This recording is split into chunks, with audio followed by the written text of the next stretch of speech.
ஜனநாயகன் படத்தின் விவரங்கள் மறைக்கப்பட்ட நிலையில் அரசியல் த்ரில்லர் படமாக இந்த படத்தின் வகை தளபதி விஜயின் நிஜ வாழ்க்கை அரசியல் அபிலாஷிகளுக்கு மறைமுக பிரச்சார தளமாக செயல்படுமா என்பது குறித்த ஊகங்களை தூண்டியுள்ளது.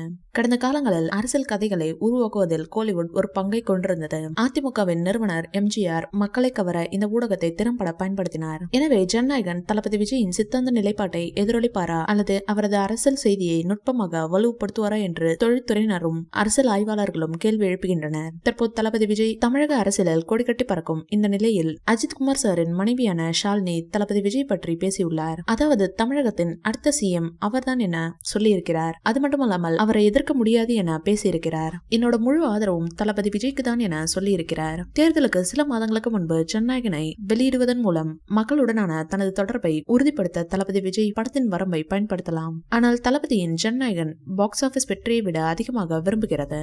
ஏனெனில் அது பொதுமக்களுடன் உணர்ச்சி ரீதியாக இணைக்க விரும்புகிறது.